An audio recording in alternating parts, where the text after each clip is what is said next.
the cultural standpoint, like you said, this setting the tone and making sure that everyone's on board, it's one of those things where people at home may think, well, this could never happen to me, or this can't happen in my community. What do you have, either of you have to say about that? I mean, I would say it does happen everywhere. It's an epidemic. 1 in 10 children will be abused before the age of 18. And so it's imperative that we address it because it can happen to anyone. I thought it wouldn't happen to me, but it did. Right. And Chief? I think that if you ask any family in the township, there's somebody close to them that was a victim of a sexual assault. Mm-hmm. They know somebody. They're not too distant from that. And think of the situations where the crime is not reported. People are impacted by it. Right. And the community has to have the sense that, and the confidence to know that the police department is doing their very best. Mm-hmm. And I think through our initiatives, I think we're doing that. Okay, and speaking of those initiatives, like I said, the committee for the community-wide sexual assault prevention program just began, and there's obviously more work to be done in the future as we move forward. But what kind of educational pieces are going into that at the school level, parents, adults, anything like that?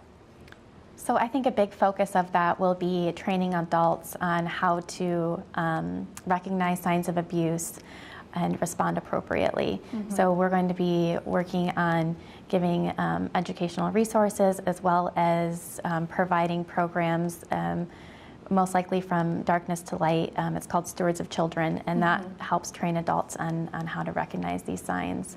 We're also hoping to initiate some things in the schools to help make them a safer place and make sure that children know that they have rights to their body and that they can speak up if they feel those rights have been violated. Mm-hmm. And Chief, anything else to add to that? I think that's well said. Okay, well, thank you. Just one last question. How do you think, with bringing this to light, obviously in an unfortunate situation, raising the stigma about sexual assault, being okay to talk about it and making victims' voices heard, is there anything you'd like to add about that?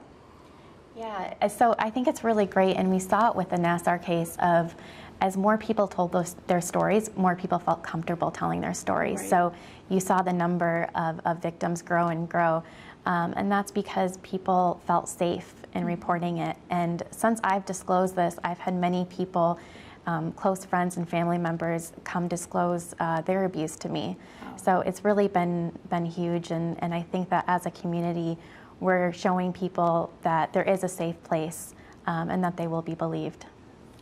I might add to that we've had 22, 23 reports of sexual assault that we've taken this year. Wow. And if you look at the incidents of sexual assault over the past several years, we might average 35 for the year. Wow. So we're ahead, and that's not a good figure. That's nothing to be proud of, other than the fact that maybe this Nassar story has helped the victims come out wanting to report. And I think we're getting some indication of that by the number of sexual assaults we're taking at the department. So that, I mean, obviously not a number to be proud of by any means, but having a safe place, like you mentioned, to report to police, and the steps that the township and the police department are taking to make it a safe place for victims, and following through with the prosecution and sending it to the prosecutor's office. I mean, it speaks volumes to the community. I just wanted to thank you guys so much, and I'm sure we will be in contact again as more initiatives come forward and more educational pieces on this. So thank you so much, and thank you, Brianne. Thank you, Chief, for being here.